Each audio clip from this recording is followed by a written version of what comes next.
about, what I want.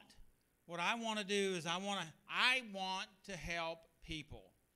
And I was thinking, and you can correct me if I'm wrong, but there's just a lot of people that are hurting and that are broken. Would you agree with that? Yes. Okay. Do you know anybody that's hurting or that's broken? And I won't ask you about yourself, but probably, well, hey, are you hurting or are you broken? And that's some of all of us, right? In one way or another. But the fact of it is that we're hurting and we're broken, but there's other people that are out there that are hurting and are broken. And I want to say that what I want to do and what we want to do here at Saturday Night Live is to help people that are hurting and that are broken. And so, and as Zach was saying earlier, there is hope. Now, one of the things I want to say is, as I said earlier, we have to be careful about sabotaging ourselves. Oftentimes, what we want to do is we push ourselves over the cliff. And the reason why I got the board up here because I want to talk about tool out of the tools book.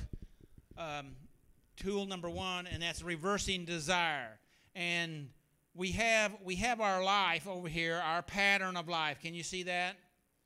And what we do is some of you are new here, but what we have here, we have this pattern of life, and what we're trying to do is we have this wall of pain over here that we don't like. Anybody here recognize the wall of pain? Yes, you have this wall of pain, and this wall of pain, in our humanness, we want to avoid pain. Okay,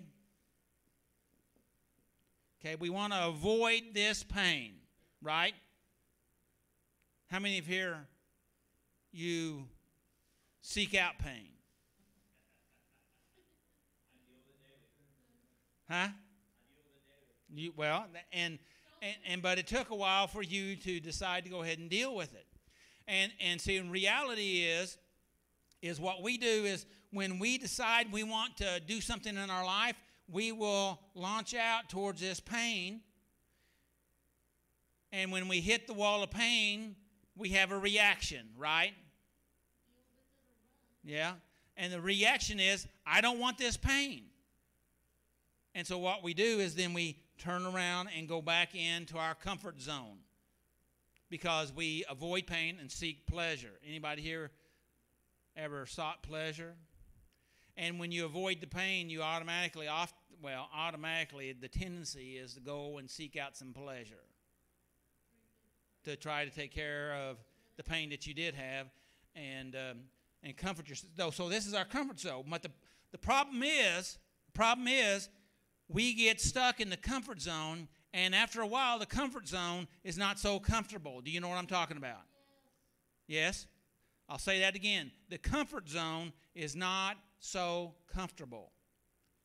And you start going downwards. It's kind of like into the downward spiral or quicksand. Anybody know what I'm feeling? You know somebody that's been that way, but you haven't personally experienced it, right? Yeah. Zach is saying, yeah, I know somebody, and maybe. And so here we are. We're going downward. And the fact of it is, if we continue to stay in our comfort zone, then we start losing hope. And what Zach was saying, there is hope. Now, when you annoy yourself, John, you're talking about annoying yourself. How do you handle that? And what you have to do is you need to recognize that you should stop being your worst enemy and start being your best friend. All right?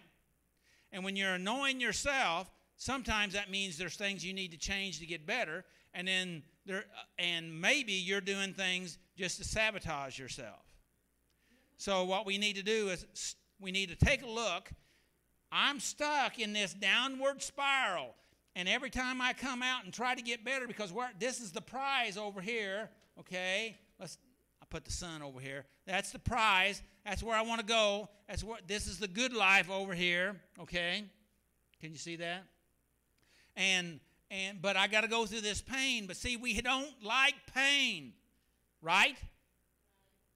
But the fact of it is, if you don't go ahead, if you're not willing to address that self-annoyance that you're talking about, if you're not willing to go ahead and deal with this pain, in fact, it's not really deal with it, it's to go through the pain.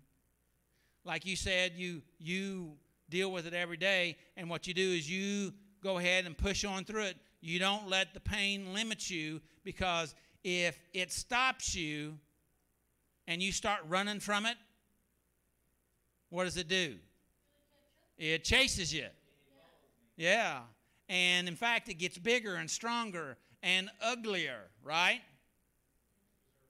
Because it's our fear. And because we exaggerate it.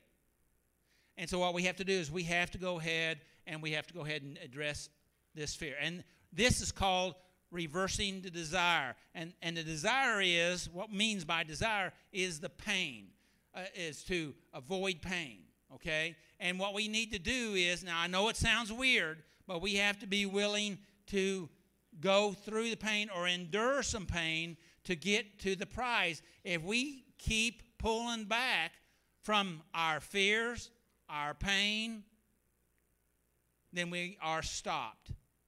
And if we stay in that cycle very long, we start sinking, right?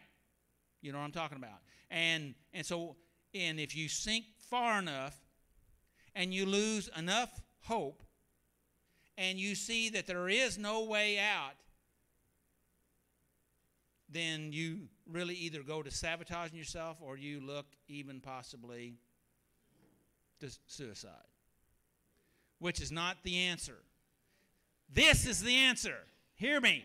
This is the answer. Right here's the answer. The answer is, don't let this little pain push you around. Why did I call it a little pain? It's because you've exaggerated this. It's not as big as you think. How do I know that? Because I've personally experienced that. Okay? This was a giant in my life, and I always wanted to run and hide from it. And then I realized that I needed to deal with my giant, because I hated how I felt and what I did because of it. Right?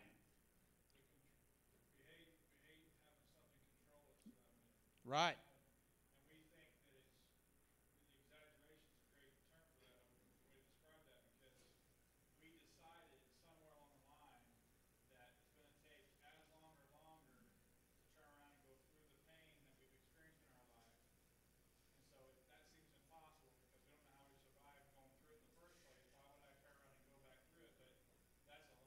It is a lie. It is not as big as you think it is. It does not take anywhere near the time you think it is, and you don't go through it alone. And when you dare to do it, you're like, I waited this long. How much of my life did I waste running from this, being so afraid of this? It wasn't at all what I thought it was going to be. And we have all kinds of lies because, hey, I didn't think I'd live past 30. How about you? And here I am. I'm way past 30. Okay? I'm about 32. Okay. And so what we have to do is we have to be willing to address our pain. And what I found out, my giant, because I called it a giant because that's what I see. See, because you visualize, you see in your head what it is that you're afraid of. Am I telling the truth? Hello? Am I telling the truth? And you made it up. You created that monster. All right?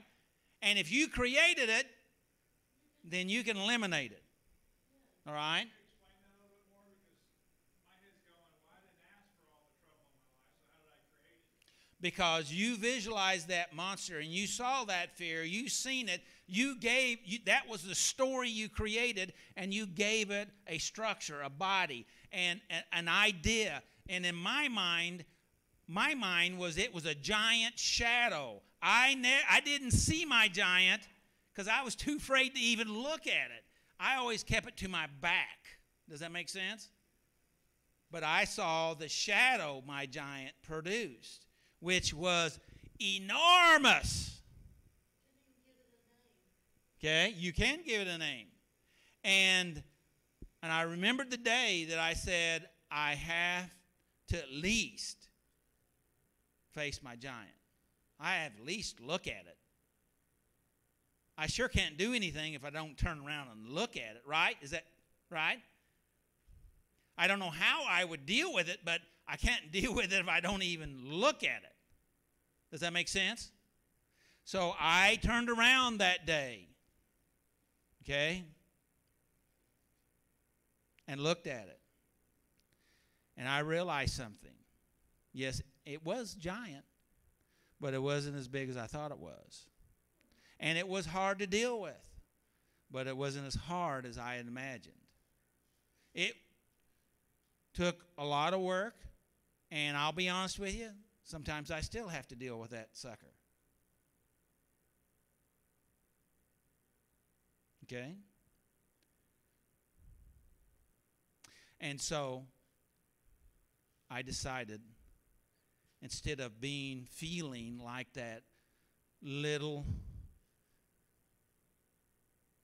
pre-adolescence weak child that was powerless and defenseless, that I was going to turn around at least, which doesn't sound very powerful, but it was enormous. It was a big step just to turn around and face it. Does that make sense? And of course, this is all in my head, even though I did literally turn around because I was sitting in my driveway in my car, and I got out and walked behind my car. A little strategy. I walked behind my car and put the car between me and the giant that wasn't there. Does that make sense? Now, I didn't really realize that until I was telling the story right now, because I saw me there, and but that was a beginning. And so what I did was I decided I wanted to get out of this comfort zone, and that I pushed into this pain. And the tool guys say, when you push into this pain, the pain doesn't feel as painful as you thought it was going to feel. And in fact, you get halfway into it, that pain will even propel you out. It'll push you. It'll help you because you're making headway. Does that sound weird? So, broken people, hurting people need to have some hope. Now, hope is not saying stop, okay? Hope is saying you can, and I'm willing to help, and I am willing to help. And hopefully this helps you. Comments, questions? I want to read a quote. Yes? Well, what you said right there is you can be afraid and face your fear at the same time. Real courage is not being afraid. Real courage is going ahead and stepping into the fight anyway. At least that's my understanding. Okay? I want to read this quote to you and see if I don't know if it's even going to tie in, but it's a quote, and I got it on the wrong side of my notes. Here it is. This is Socrates' quote here. He said, "An unexamined life is not worth living." So take a look at your life. An unexamined life is not worth living. Thanks, everybody.